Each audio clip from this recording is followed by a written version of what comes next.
Kita lanjutkan diskusi kita terkait perkembangan terkini di Timur Tengah, khususnya pasca serangan Israel ke Iran. Saya sudah terhubung juga dengan juru bicara Kementerian Luar Negeri Republik Indonesia, Roy Roliansyah Sumirat. Pak Roy, selamat bergabung di NTV Prime Dialog. Terima kasih Pak Roy.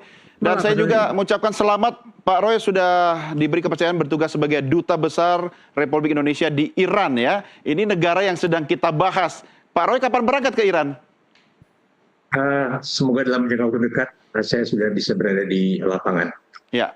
Membantu situasi. Baik, ini terkait dengan momentum atau eskalasi yang terjadi di Timur Tengah. Bagaimana respons pemerintah Indonesia terkait dengan serangan Israel ke Iran, Pak Roy?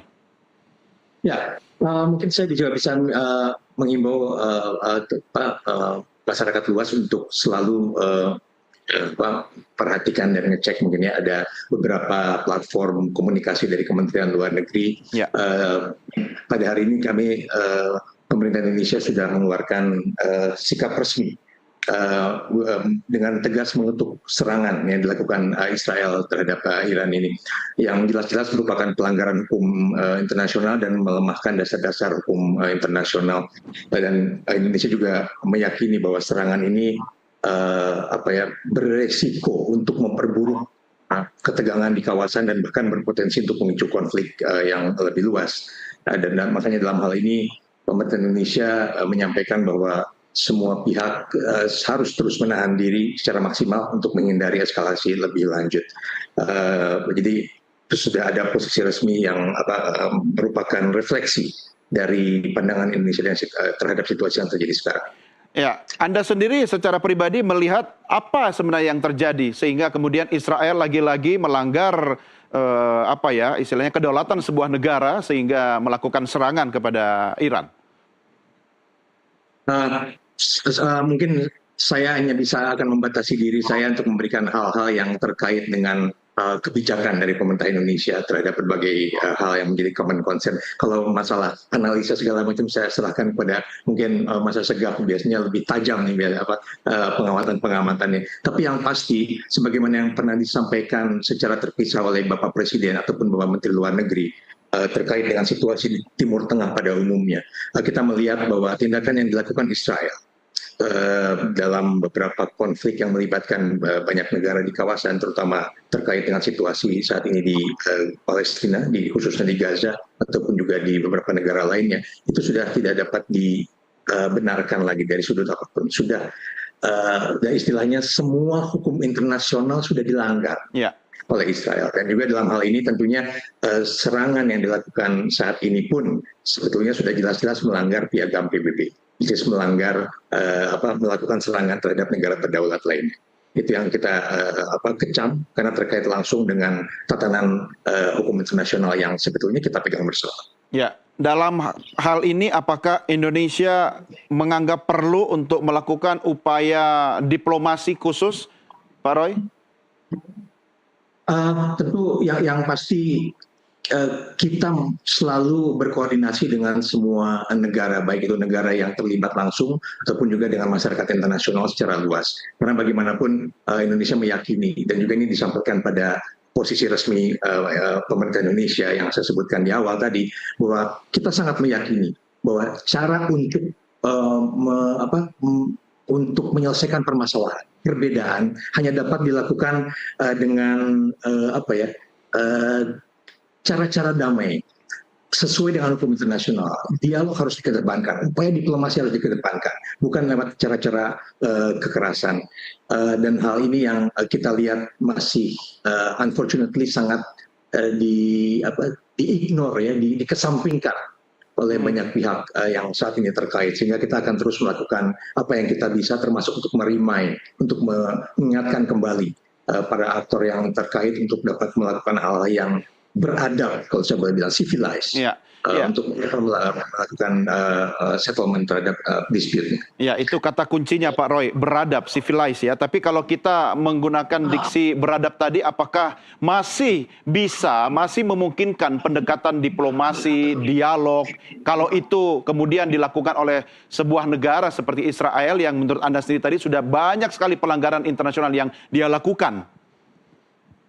Nah, yang penting kan sebetulnya what next. Karena kita tahu bahwa betul saja mungkin ada satu aktor, satu negara yang akan terus melakukan hal yang sudah dia sering lakukan selama ini. Tapi kita juga harus tahu bahwa bagaimana merespon secara lebih tepat supaya kita tidak terjerumus menjadi aktor yang sama jeleknya dengan apa yang melakukan serangan yang kita kecam seperti itu.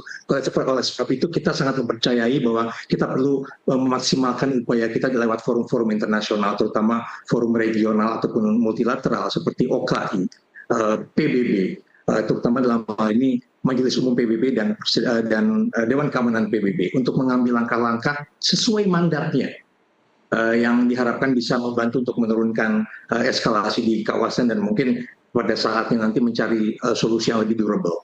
Ya, oke. Saya kembali ke Pak Faisal. Pak Faisal, terakhir kita bicara tentang bagaimana kehebatan Badan Intelijen Israel Mossad. Dengan kata lain, Anda sebenarnya mau mengatakan bahwa badan intelijen yang paling hebat sekarang, the best intelijen di dunia itu adalah Mossad, begitu? Sehingga yang lain bisa kecolongan. Ya, ini dalam konteks Iran ya, Mossad lebih berhasil. Mereka berhasil pertama kalau istilahnya makan bubur panas dari pinggir-pinggirnya lewat Nasrallah, milisi pemimpin Hizbullah, kemudian juga Ismail Haniyeh, pemimpin Hamas, kemudian juga sekarang malah langsung ke istilahnya yang bikin bubur lah istilahnya, itu Iran. Ini kecolongan besar. Dan dalam konteks kalau tadi Pak Roy bilang diplomasi, bahasa diplomasi, saya kira untuk Israel bahasa diplomasi itu sebenarnya sudah tidak berlaku karena ini bukan baru. Di Gaza sendiri mereka terang-terangan melakukan kejahatan genosida. Dan sebenarnya yang harus dilakukan seperti saya berkali-kali sampaikan bahwa harus ada sanksi politik dan ekonomi. Kalau bisa sanksi militer terhadap Israel.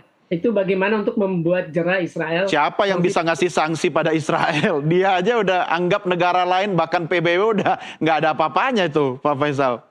Nah itu makanya butuh kesolidan dari semua negara untuk melakukan sanksi politik. Sanksi politik dalam arti negara-negara yang punya hubungan diplomatik ataupun hubungan secara rahasia dengan Israel harus memutuskan. Termasuk Indonesia.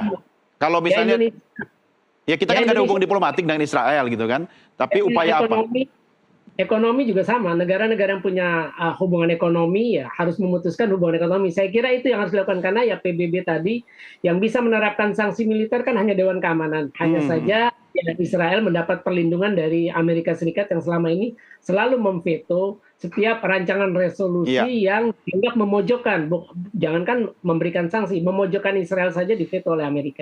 Termasuk gencatan senjata di Gaza permanen itu kan diveto oleh Amerika Serikat. Iya, betul. Nah, ini saya mau minta pendapatnya Pak Roy soal apa yang disampaikan oleh Pak Faisal tadi. Karena itu pendapat dari wartawan perang yang sering berada di lokasi perang. Tapi kan sebagai negara berdaulat kita punya strategi diplomasi. Pak Roy, bagaimana merespons apa yang disampaikan oleh Pak Faisal tadi? Betul, apa yang disampaikan Mas Faisal tadi banyak yang sangat on point. Tapi saya begini, saya tidak bisa bicara atas nama negara lain. Tapi for sure untuk Indonesia, the fact bahwa dengan tekanan sebesar apapun dan juga sudah menjadi rahasia umum, banyak yang bilang sudah berkali-kali menunjukkan adanya upaya dari Israel untuk membuat Indonesia dapat membuka hubungan diplomatiknya. Dan itu tidak dilakukan oleh Indonesia. Karena apa? Karena kita true to ourselves. Karena kita jelas kembali kepada mandat konstitusi kita, turut serta menciptakan perdamaian dunia. Kemudian juga ketika kita bicara masalah kemerdekaan, perdamaian abadi, juga kembali ke semangat Konferensi Asia Afrika 1955 Bandung. Kita masih punya utang terhadap pembebasan Palestina actually. Dan hal ini menunjukkan bahwa kita true to ourselves belum akan membuka hubungan diplomatik dengan Israel apabila Palestina belum diselesaikan, belum menjadi sebuah negara yang berdaulat. As simple as that. Tapi kita to ourselves. Tekanan sangat besar. Nah, ini menunjukkan bahwa hal ini pun tidak mudah, tapi tetap kita akan lakukan dan kita akan ajak negara-negara lain untuk melakukan hal yang sama. Perkara apakah itu bisa dilakukan secara masif, tentunya itu ideal. Tapi kita akan terus melakukan apa yang kita bisa di dalam kontrol kita paling tidak untuk terus membantu situasi di kawasan supaya tidak menjadi lebih menegang kembali. Oke, Pak Roy, ketika kita bicara upaya diplomasi, khususnya mensikapi soal serangan Israel ke Iran, tapi di bagian lain bumi ini juga tindakan Israel kepada warga Palestina, bagaimana darah, nyawa itu bisa melayang begitu saja. Masihkah kita harus percaya pada upaya diplomasi pada sebuah negara yang mereka sendiri tidak menghargai negara lain, Pak Roy? Itu yang saya bilang tadi. Temptation-nya, godaannya adalah ketika manusia itu akan melakukan hal yang sama yang sebetulnya dikecam oleh dirinya. Dan dalam hal ini kalau kita masih percaya hukum internasional, kita masih percaya mengenai piagam PBB yang kita sebenarnya masih pegang ya.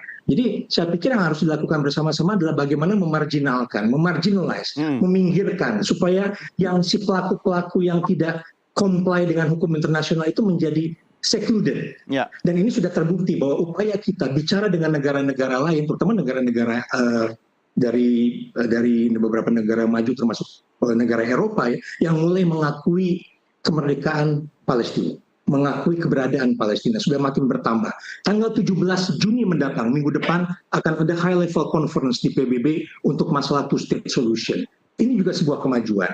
Jadi lagi-lagi di luar konteks apa yang sudah kita bahas sekarang terkait masalah Iran, bahwa bagaimanapun kita sangat masih percaya bahwa banyak hal yang bisa kita lakukan, yang mungkin jangan fatigue, gitu, jangan capek. Ini bukan sprint, ini maraton. Dan juga at the same time kita berharap kesolidan dari negara-negara yang like minded, yang memiliki pemikiran yang sama. Mas Faisal tadi bilang, jadi memang betul kita kasarnya jangan gampang digembosin. Negara-negara yang sudah memiliki hubungan diplomatik segala macam mungkin sudah saatnya untuk memutuskan hubungan diplomatik. Kita tidak punya.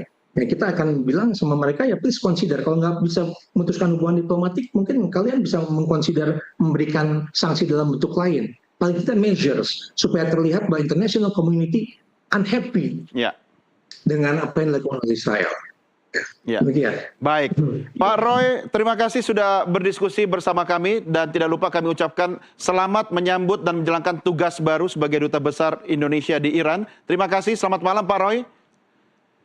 Terima kasih Pak Faisal. Baik, dan saya masih akan terus melanjutkan diskusi dengan Pak Faisal Assegaf tentunya di segmen berikutnya. Pemirsa, kami segera kembali sesaat lagi.